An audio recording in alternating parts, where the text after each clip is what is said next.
Welcome to Tokyo Game Life, a Tokyo-based video game podcast focusing on Nintendo and gaming culture in Japan's capital. Your host Mono here to bring you a slice of gaming life from Tokyo.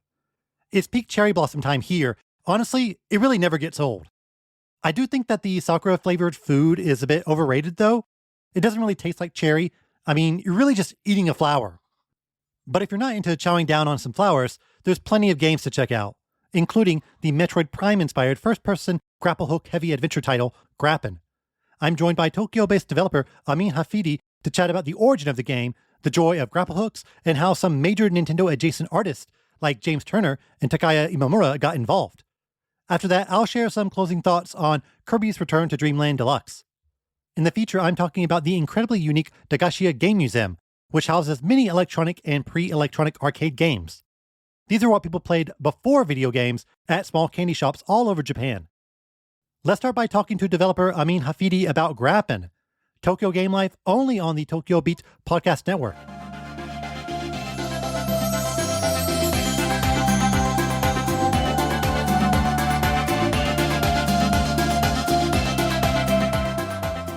The grappling hook. I think it's safe to say it's one of the more iconic tools in all of video gaming. Fortunately, there's a grappling hook heavy title out right now, brought to you by a game developer right here in Tokyo. So guest, please introduce yourself. Hello. So my name is Ahmin. So I'm the developer behind Grappin and been living in Japan for like around 10 years now.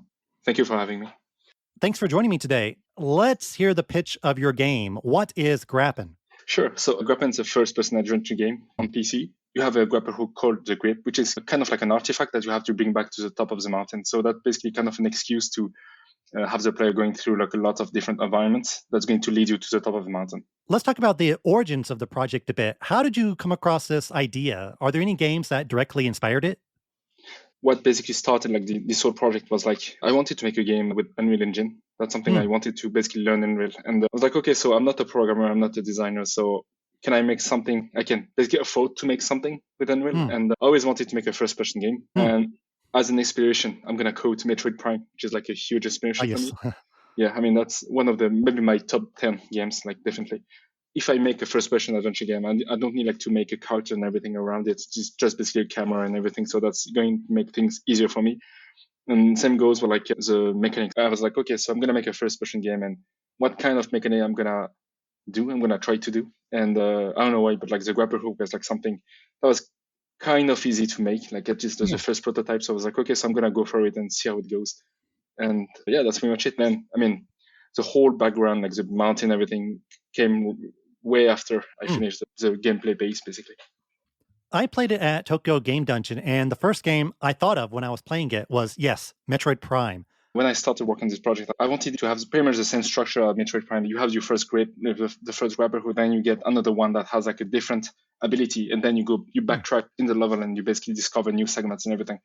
But because I was the only person working on it, I was like, okay, so that's going to be too much work to basically make a game like this. So I'm going to make the whole structure easier, like simpler as well. And this is why I wanted to, analysis mechanic as well. Like that's something I really like in Metroid Prime. Basically, I mean, I spent so much time doing some analysis around me and like kind of like feeding like a database and everything. That's something I really love, and that's something I wanted to put in the game. But yeah, I mean, I cannot really afford to do something like this. I'm not sure if you saw that when you played the demo, but there's like two different grapple hook in the game. That's you have like the normal one, right, and also like the blue one, the trace grip, that allows you to go like faster and farther. And that kind of allows you also to backtrack in the level as well. Like you get this grip. Basically, like, there's a main loop of each area is like you have to go through the area with the normal grip, and then at the end of the area you get the blue grip, like the trace grip, and then you backtrack in the level to get new relics, like the collectible in the game. One thing that I kind of got from Metroid Prime is kind of like the backtrack idea. Right. You've done a lot of work for some major game developers in Japan. What inspired you to go the indie route to create Grappin? I think the thing is like I wanted to make my own game. I had the chance like to work on like major games, like that's something like I was really happy about. But at some point, I just want to try to make my own stuff as well. And I think that was like the major inspiration, like to start this game, and also trying to learn new technologies as well. I was really interested in Unreal and see how it go if I try to make a game on my own. What do you think the advantages of the Unreal Engine are compared to some other software that you've used in the past? The thing I love the most with Unreal is like there's something called blueprint in Unreal. So it basically allows you to program, like to code stuff without knowing programming language, which is Okay. something quite huge because I'm not a programmer. The main decision why I wanted to go with Unreal. I can basically make stuff with Unreal, which is pretty awesome. I used to make some mods and like maps with Unreal Engine 3. And that was, I mean, Blueprint didn't exist back then, but like there was something called Kismet. That was pretty much the same stuff, like visual scripting kind of. And this is the reason why I basically went with Unreal. Even though you worked on a lot of games, going indie is a whole different ball game. What's something you learned about game development once you set out on your own? The thing is, like going indie, I'm not completely full indie actually. I'm more like I've been working on Grappin on my spare time basically, but kind of I'm sometimes thinking like, okay, I would love to go full indie at some point. But the thing that was working on Grappin reminds me of something is like I really enjoy working with other people around me because working on Grappin was quite hard because I was pretty much alone. I was pretty much alone for like everything, like the visuals, the code, game design, and everything. And I honestly missed having like people basically working around me and also like asking for help, also like feedbacks and everything. Because when you work too much on one thing, you kind of lose track of everything. It's more like you kind of lose like you're not even sure if what you're doing is good or bad, and that's something I really miss. Working on Grappin was like, okay, so I definitely like work with other people on games. I want to dive into the mechanics of Grappin a bit more. When I played the demo, one of my favorite mechanics in the game is the little boost you get after you successfully grapple something. It doesn't just snap your character to where you aimed, you actually get some upward momentum. Tell me about this mechanic. Why did you think it was vital for this game? Yes. So basically, when you land on the spot with a grip, I had like to make like everything slow down around you a bit to allow the player to find his next spot. Basically, and that was kind of vital because when I started the project, I didn't have any slowdown or anything. But basically, player like didn't have time to basically look around them and find for the next spot. That was kind of like something that was vital for the project as well. But actually, you have an option if you press start. You have an option to disable that if you want to have some challenge as well. Oh, okay. Yeah. A lot of games utilize grappling hooks. There's, of course, the classic titles like Bionic Commando and Zelda with the hook shot, plus many indie games implement it in some way, like Flint Hook and Grapple Dog. What do you think is the inherent appeal of using a grappling hook in a video game? That's a good question. And the thing that I really like about grapple hook is kind of like the sense of freedom you have when you use it. Like this goes like the like feeling of being in the air as well. That's something I really like. I really enjoyed. There's one game also that was a huge experience. It was Ocarina of Time actually. The hook shot mechanic. Right. That was basically my main inspiration when I created the gameplay for Grappin. And I really like the precision as well. Like there's no like physics and everything. It's more like you basically shoot and you basically go to the point you aimed basically. That's something I really like about this kind of mechanics as well. And yeah, it gives us a sense of freedom, being able like to climb and go like this. That's something I really like. The grappling hook in this game is called the grip, like you've mentioned before. Tell us more about it. How is it different from other video game grappling hooks? Actually, it's not. I mean, I wouldn't say like it's super different from other games. It's more like trying to. I mean, the grip is kind of like something to help the story and the background as well. Like in the game, it's more like a kind of like an artifact or relic that you have to go back to block the top of the mountain. It's more like trying to get some background, but it's still a regular grip. Right. But at the very beginning of the project, actually, I was thinking about having the grip to have like some kind of like a personality, that like a character that's going to talk to you and everything. My main inspiration was like actually other Nintendo games. And the other game, I mean, when I started development, I was playing another game called, I mean, pretty sure you know it, Mario Odyssey. And Yes. and you have like I kind of forgot like the name of the hat. I Happy. think Cabby, yes, exactly. And I was trying to make it like a kind of having like the grip and telling like the grip telling jokes and everything, trying to be like funny and everything. But I thought that was kind of cringy to be honest. So basically, I decided to remove all of that, the dialogues and everything around the grip, and just to go around like something more simpler, basically. First person platforming is a bit rarer in the platforming genre. Why did you decide to utilize a first person view for Grappin? And what were some of the challenges you came across when developing it as a first person adventure title? Because I was starting with I'm not a programmer, I'm not an artist, so the easier like way for me was to make like a first person game because you don't need like to model a cart and everything. That was the easiest way for me to make a game. That was the first reason. The other reason is because I always wanted to make a first person. I wanted to make like like a first person game, and because I love Metroid Prime and Mirror Edge and other games as well. And that was a perfect match between my own technical skills and what I wanted to do as well. So this is why I basically go down that route. And I think the most challenging thing in the game was like the body awareness. I had a lot of issues. I was doing playtest like a long time ago, and lots of people had like some issues doing some really simple platforming.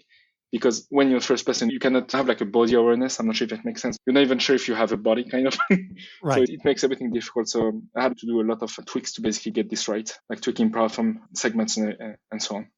You've got some illustrious people working on the art for the game. Former Game Freak art director James Turner did the key art for Grappin, and Takaya Imamura, who is known for the art to Star Fox, F-Zero, and many others, designed the character. Can you tell us a bit more about how they became involved with the project? Sure. So actually, I worked at Game Freak some time ago, a long time ago actually. And I met James there, so we became really good friends. And at some point, I left Game Freak. I was like, okay, so James, I'm making this game, so you'd be interested in like maybe making the key art. He was really, really interested into that. He was like, yeah, sure, I'm gonna do it. This is why basically, I mean, the main key art of the game is like from James Turner. But that was such like a huge honor to have this art in the game. Mm, And for Imamura-san, basically, that was almost 1 year ago, I think. I knew that he basically left Nintendo in 2021, I think. mm. And he opened a Twitter. I was like, okay, so I'm going to try to basically send him a message and see how it goes. I just want to introduce myself. And I was thinking he's not going to reply because that's the person behind the design of F-Zero, Star Fox, and everything. That's quite huge, honestly. Right. So I sent him a message and he basically replied to me like within 5 minutes, I think. I was Oh, really wow. surprised. I was like, wow, okay, that's awesome. So he played the demo. He gave me a lot of feedbacks and that was pretty Hmm. awesome. And then I was like, okay, so I'd like to have someone to make the character design of the main character and maybe making artworks. He was like super happy to do it. And I was really, really honored, honestly. That was something for me. When you're collaborating with these artists who have such iconic work, do you feel that it's okay to be a bit hands off and let them do what they want? Or are you giving them extensive notes on what they need to draw? I wanted like to let Imamura-san and James doing their thing. I mean, Mm, James was like really, really straightforward. Draw like the character from behind.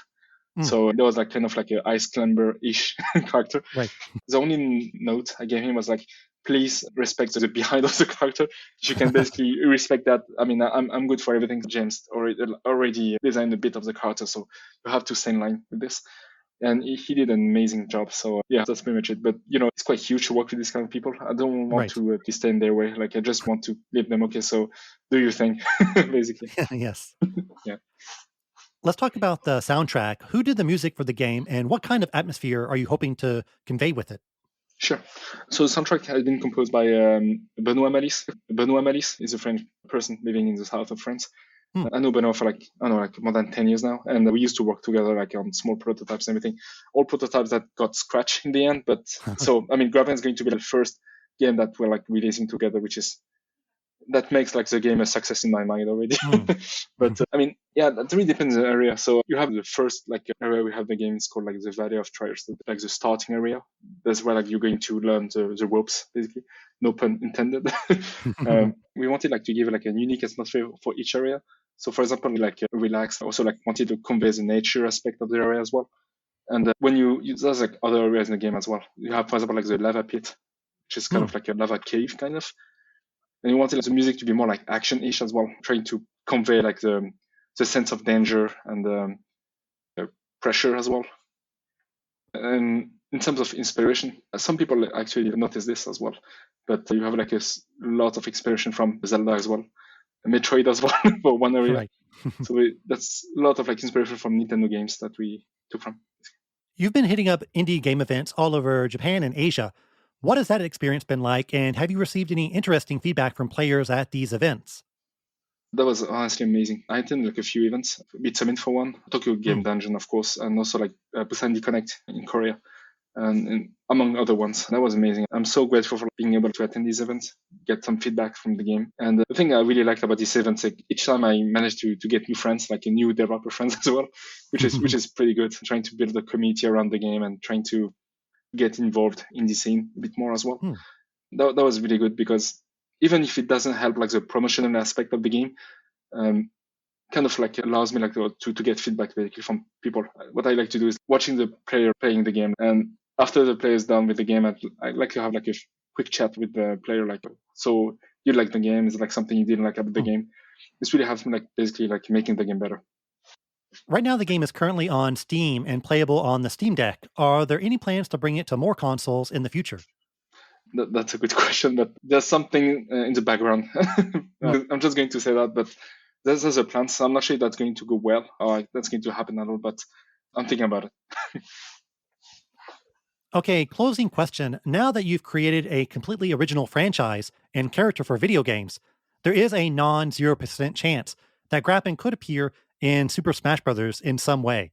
Have you given any thought into what moveset you'd like the main character to have, or what stage it should be set on? Well, that would be awesome for sure. I never thought about this, but I would say like maybe like having the moveset like based on the grapple hook, basically that would be a given for sure. I'm the stage I would love to have like the Valley of Trials, having like the mountain in the background and like having like some rocks for it, something like that, trying to have like some environment, like events happening where you fight. That'll be something quite amazing. I'm gonna wait for like Sakurai-san to give me a phone call and make that happen. Yeah, it happened before you know it. So you should start preparing now. Exactly. Yeah. So, Awesome. Ahmin, thanks for joining me. Where can people find you and where can people find Grappin? thank you very much. So Grappin is already released on Steam, so you can get it on Steam. You can find me on Twitter as well. Ahmin Hafidi on Twitter, and Grappin Game for the official Twitter account. Great. And listeners, the links to everything will be in the podcast description. Ahmin, once again, thanks for joining me. Thank you very much for your time. Thank you. Check out this show from the Tokyo Beat Podcast Network. And we're back with another great episode of... Hold your horses, mister. This is a commercial for our show, Nasty Labs, not the actual show. You mean to tell me this is a commercial for our bi-weekly show from game studio Chuhai Labs where we talk about games, game dev, Japan, and whatever else comes up? Yep, and it stars me, Kinsey Burke. And also it has my junior co-host, Mark Lentz. Sup, though? So catch brand new episodes twice monthly for only 3 easy payments of $420.69. That doesn't make sense. Nasty Labs! Only on the Tokyo Beat Network. I've cleared yet another 2023 Nintendo release, Kirby's Return to Dream Land Deluxe, from HAL Laboratory. If you're not keeping up with the 2 or so Kirby games released every year, this is the remake of the 2011 Wii game that launched on the Switch in February. I shared some early impressions last time, but now I've cleared the main game, got nearly all the achievements in the minigame mode, and rolled credits on the new additional sub-game, Maglore's Epilogue. Haven't really touched the extra mode, but I've seen at least the main stuff the game has to offer. I was pretty on the fence about getting this game when it was announced late last year.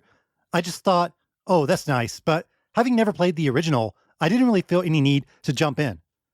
But they just kept showing more and more new things. People who loved the original were hyped, it got great reviews, and I thought, well, Zelda's not out yet, so I'll just grab this. And I'm really glad I did. It's easily in the upper tier of Kirby games and one of his best 2D adventures. I would still put Robobot and Superstar above it, but being right below those isn't too shabby. Shinya Kumazaki is listed as the general director, with Yutaka Watanabe as the director of the game. Watanabe has mostly just worked on level design for past Kirby games, and this is his first stab at directing a title. Kumazaki is pretty much the face of modern Kirby, since he directed the original Return to Dreamland, Triple Deluxe, Robobot, Forgotten Land, etc. So I wonder if Kumazaki is going to step back and hand off directorial duties to Watanabe and others. Or maybe Kumazaki leads the 3D games and Watanabe the 2D ones. But since the series is on the uptick, I wonder if they're going to have even more game projects in the future. Poking at the credits aside, Return to Dreamland Deluxe is an incredibly smart follow-up to Forgotten Land. It may seem like moving backwards since everyone was so receptive to Kirby in 3D, but it's a fun 2D action platformer that is a good entry point for new Kirby fans to explore what he's been about most of his life. It doesn't really feel basic or dialed down. The game has its own identity and distinct elements. You could point to things like the super abilities and the multiplayer as being the game's gimmicks, but the strength of the game goes beyond these elements. The pacing, the level design, the power-ups, puzzles, and a large amount of content really help flesh out the game to make it a much meatier experience than most 2D Kirby titles. I'm a Kirby fan, but one thing that's always held it back from reaching a wider audience is that they're quite short. Most Kirby titles can be cleared in about 5 hours. I recently beat Kirby's Dream Land on NSO, and it took me 28 minutes. But with Forgotten Land and now this game, I think HAL has figured out how to give players a lot more content, both in the main campaign and in the side stuff, without making it feel bloated or stretched out. I'm at about 15 hours with it now, and I haven't 100%ed it by a long shot. The game's strongest element is the level design. They feel a bit longer than you'd expect, but they don't drag, and each level has its own unique challenge. I never felt like these stages were generic. As the game progresses, you're thrown into a lot of crazy situations and really fun segments.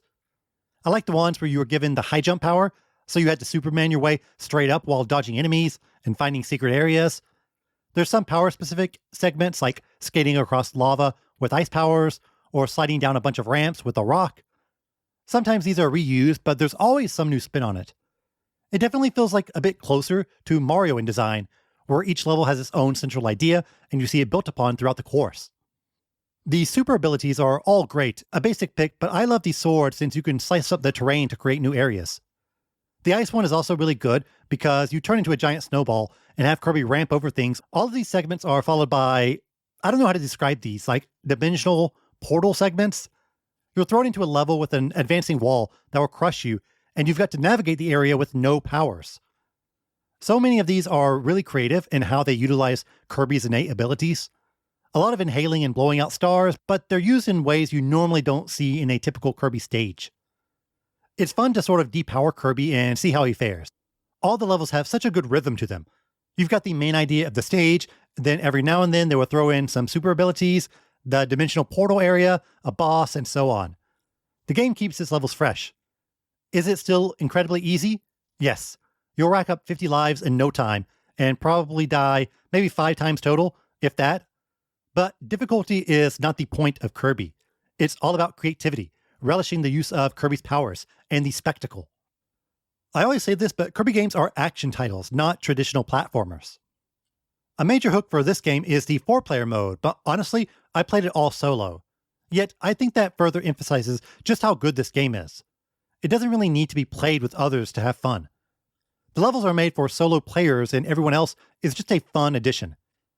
I never played Star Allies, but a common criticism is the over-reliance of needing to control multiple characters or having everyone in sync.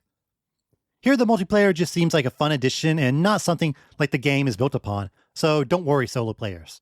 Once you clear the main game, you get access to the biggest sub-game, Magolor Epilogue, the Interdimensional Traveler. This takes place after the events of the ending, and you take control of Magolor, who is like a wizard or something. I'm a Kirby fan, but I often get lost on Kirby lore. But the point is, you play as a different character who has its own unique power set compared to the Pink Puff. Like the main game, you traverse levels and try to reach the end, but your abilities are so different. You've got these directional magic projectiles you can shoot, a shield, other special attacks like the ability to summon spikes. You can phase through walls. The controls are pretty similar to Kirby, but you've got access to a whole lot of new tools. You can also upgrade these abilities by spending orbs you find in the level. All this orb gathering also ties into one of the more unexpected elements, a combo system. If you attack enemies fast enough, it will rack up a combo and then you receive some bonus orbs. Don't think of it like some sort of complex Devil May Cry combat system. It's really just hitting enemies over and over again in rapid succession.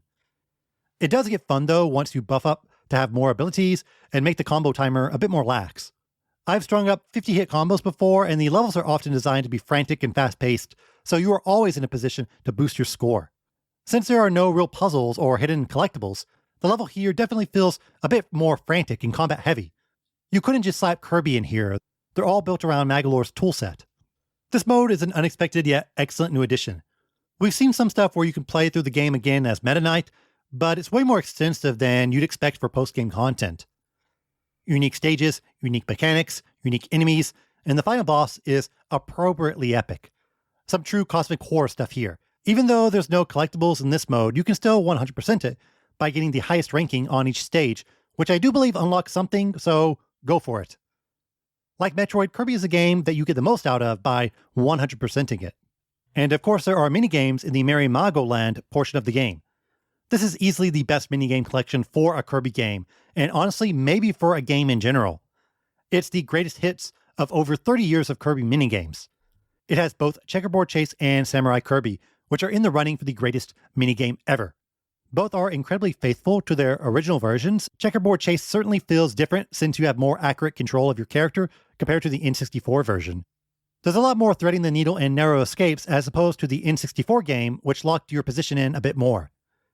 I think there is merit to the controls being a bit stiff. since that means you're really committing to your attacks, but I'd say the new version is just as good. The brand new minigame, Maglore's Tome Trackers, honestly is probably the worst minigame, but the others are all excellent. I don't like Smash Ride though, but the others, that's where the fun is. All these support 4 players as well. Sadly, it's all local co-op except for the Battle Royale-esque Samurai Kirby 100. I know adding online to any game is a huge ordeal, but this is definitely a title that would have benefited from 4-player online, both in the main campaign and in the minigames. These games are just so genuinely good, and I'd love to try my luck against randoms online. One excellent addition I enjoyed is the tour, where you play 4 random minigames and earn points throughout each round. Whoever has the most points at the end wins. The AI is no slouch either, so there's some good back and forth jockeying between the players. But again, I'd love to play this mode online. The game really exceeded my expectations. It went from an easy skip to an easy recommendation. If you're a Kirby fan, you'd love this game. If you got into Kirby with the Forgotten Land, I think this is a very good next step. There's a lot of content and all the modes have something interesting and fun. I kind of wonder what's next for Kirby remakes. We've seen Dream Land, Superstar, and now Return to Dream Land remakes. Maybe Triple Deluxe is next? I wonder if HAL would ever pull a Mario and have a distinct line between a 3D and a 2D series. I think you could still make a brand new 2D Kirby game if you've got an interesting take on it. There will always be a subset of people who are only into 3D Kirby games, but HAL has a lot of options now, so I'm excited to see where they take the franchise in the future. Game time is up. Now the feature on the Dagashiya Game Museum.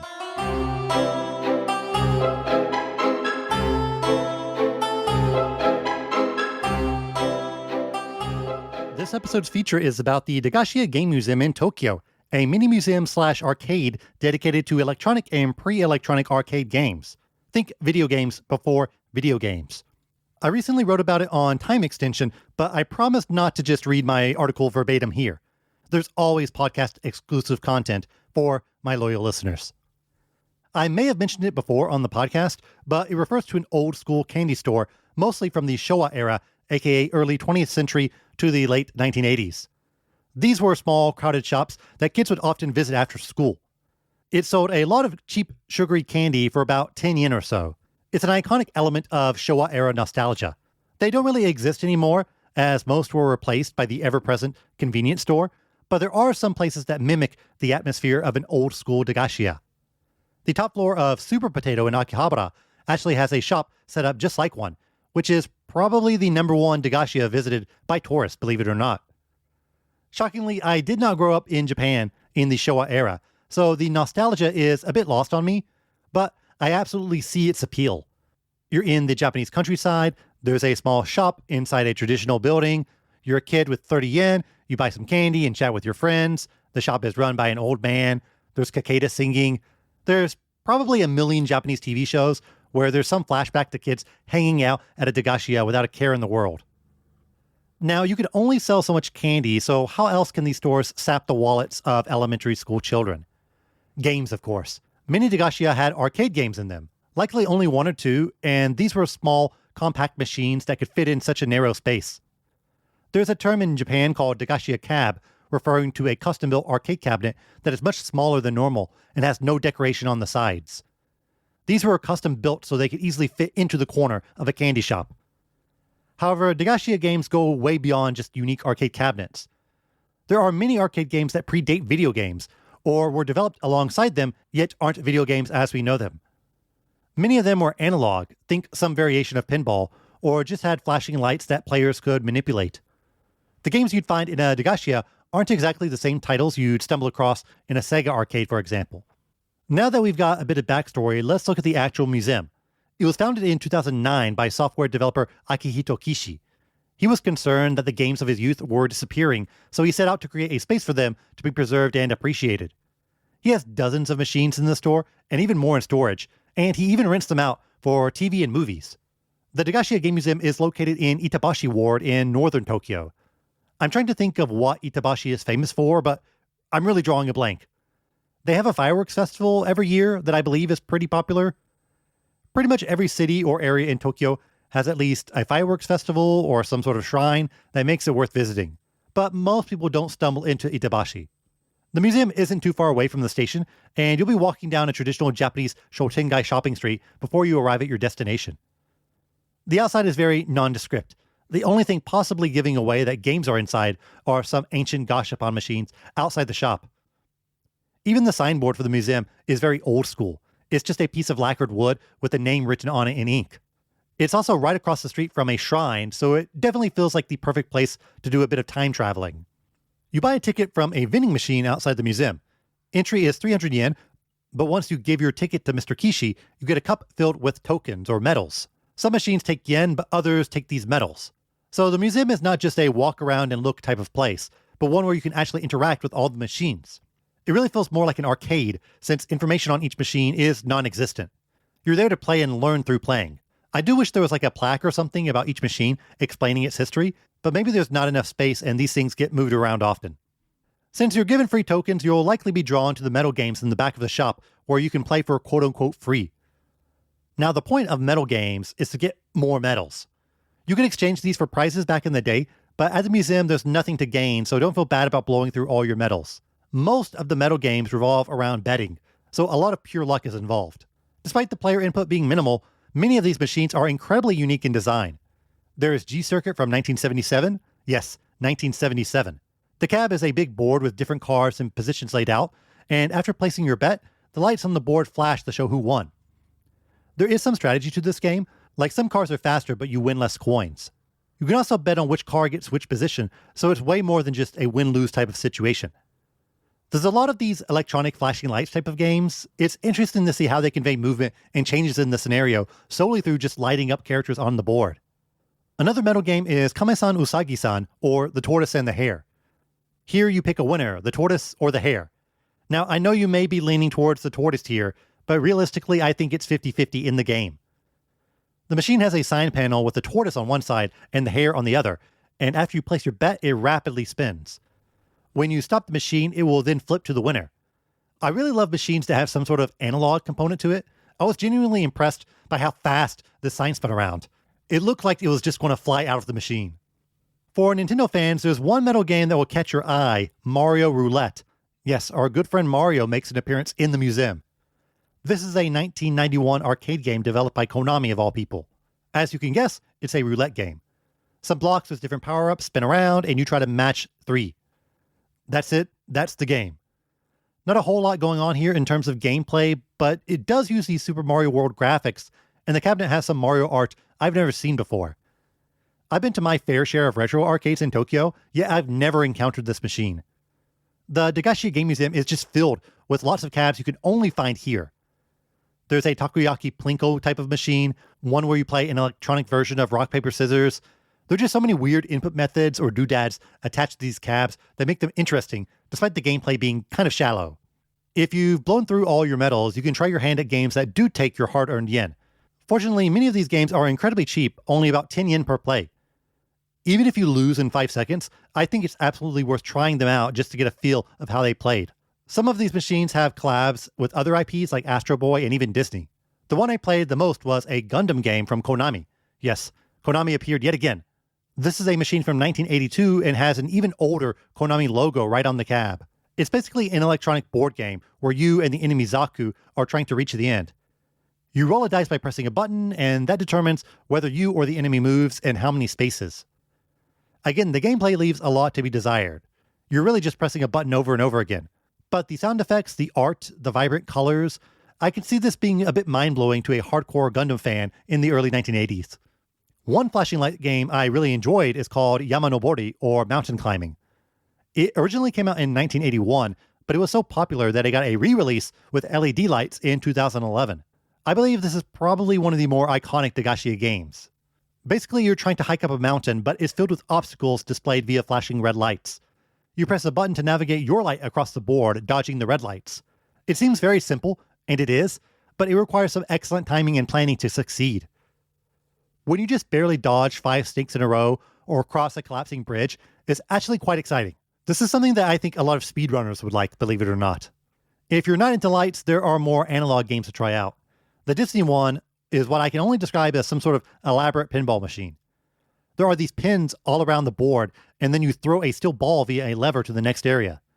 There are 3 levers, and shockingly, I got the ball all the way to the end, albeit a tremendous amount of luck was involved. I think that's probably the biggest takeaway from these types of games. Many of them are completely luck-based and are just there to suck up your yen. You could argue that arcade games in general are guilty of the same thing, but I certainly think it's more egregious here. You can absolutely understand how a lot of these machines went the way of the dinosaur once more complex video games entered the scene. There is one true blue video game at the museum, Galaga, which is inside a tiny customized red cabinet. Galaga is great and all, but really you come here to play games you can't find anywhere else. There are some machines where the playing piece is your actual coin. In Hopu Popu Goku from Taito, you insert a 10-yen coin, and then it appears inside the game. You have to navigate your coin across obstacles by turning knobs and levers, and if you get it to the end, you get your coin back. The more likely outcome is that you'll hurl your coin into a hole after about 2 seconds, but practice makes perfect.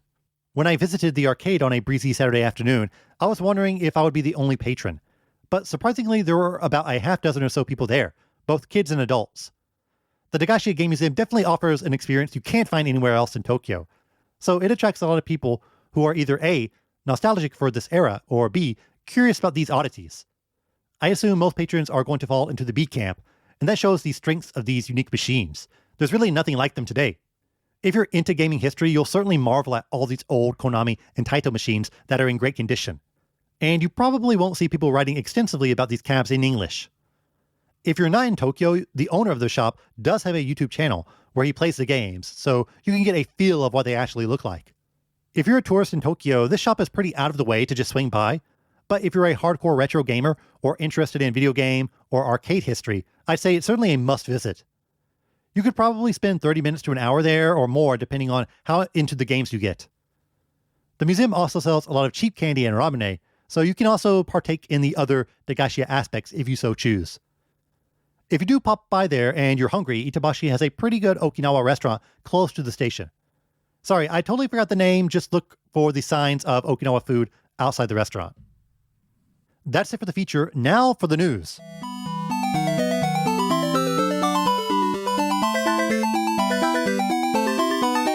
News time. It's pretty light this week, so let's keep it short. Namco Tokyo opens up in Tokyo Kabukicho Tower on April 14th. It looks like a mix of a bar, an arcade, and various Namco-related shops. There's even a DJ area, but it seems to be a virtual DJ and not someone in an actual booth. There's a Gashapon area, Crane Games, Taiko, of course, and the One Piece card game store. The One Piece card game seems to be getting pretty popular both in Japan and America. TCG seems like a really impossible field to enter in 2023, but if you have an IP as big as One Piece, you might as well try. Namco Tokyo seems pretty similar to the Namco Cross Store in Yokohama, which I featured in an earlier episode of the podcast. If you're not paying attention to all the latest buildings in Tokyo, the Tokyo Kabukicho Tower is a massive entertainment complex/hotel that's set to open up next month. They've been working on it for years, and the sheer size of it makes it stand out as a major Shinjuku landmark. This seems to be the biggest game-related shop in the tower for now, but I'm absolutely going to check it out and look forward to a feature in a future episode. And more games were added to NSO. Game Boy got Kirby's Dream Land 2 and Burger Time Deluxe. SNES got Side Pocket, a pool game from Data East, and NES got the Namcot version of Xevious. No GBA or N64 titles, which is a bit surprising. I mean, don't you want people to sign up for the expansion pass? Dream Land 2 is a wonderful game and much better than Dream Land 1, and it's better than 3, honestly, so I guess technically it is the best of the weird cross-generation trilogy. It's also the first Shimomura-directed Kirby title, and you've got all his games on NSO now, which is pretty awesome. It's worth playing if you need more Kirby in your life, and who doesn't? I was never a big Burger Time guy, but I did play a bit of the Game Boy version, and it's a good translation of the game to that hardware. Also, look up the Japanese box art for Burger Time Deluxe. It's way better than the US one. Side Pocket I legitimately have never heard of, but I'm always impressed at Nintendo's ability to pull out the most obscure games from nowhere and just throw them onto NSO. I want to say the NES version of Xevious is quite good, or at least it was massively popular in Japan. No Japanese exclusives this time around. I really do want some Japan-only games on NSO, especially for the Game Boy. Give us Starfy. Give us No No No Puzzle Chalian. Anything, please. The next Splatfest was announced for April 1st, which is real, Nessie, Aliens, or Bigfoot. Something tells me it's going to be a bit lopsided. Who believes in Nessie over aliens? I feel like one of these should have been Ghost, like Ghost, Aliens, and Bigfoot. The Pokemon Splatfest has been the best one so far, since it was quite balanced in terms of voting. If you want some free sea snails, I'd pick the alien side. As a side note, the download cards for the expansion pass are on sale now in Japan, and I've seen some train ads for it too. Splatoon is still kicking over here, and I'm sure it will slide into the top 10 sellers of the Switch sometime later this year. Lush is teasing a Super Mario Bros. Movie collaboration for April 14th. If you're not familiar with the brand, they're famous for their bath bombs and various lotions. It's quite popular in Japan. In fact, I don't think I ever saw a Lush store in the US, so initially I assumed it was a Japanese brand. This place is really my go-to when I need to buy my wife a present and I don't have any ideas. They've shown off a question mark block bath bomb, and I assume more designs are coming, maybe like a mushroom or a fire flower. And sticking with some other Mario news, Lego Donkey Kong was teased for later this year via a live Lego presentation. I mean, it looks like a Lego version of Donkey Kong. No sort of DK-specific set was shown off, but I have to imagine it's coming. I'm not a big Lego person, but I assume these are selling quite well. I'd be curious to just nab a Lego Mario to put on my shelf, but he only comes in a set. Maybe they will release a mini Lego Mario keychain down the line. I'm always on the lookout for more keychains I don't need. Well, that's all this time around. Thanks as always for listening. Be sure to like and subscribe to this podcast on your favorite app. Leave a 5-star review as well. Just say great and hit that 5-star button. The podcast is also available on YouTube, so like and subscribe there as well. I'm on Twitter, Instagram, just search for Tokyo Game Life or find the links in the podcast description. If you like the podcast, be sure to share it with your friends and on social media. If there's anything you want me to talk about or cover, don't be shy, just message me on Twitter. The next episode will be on April 9th. See you next time. Matane!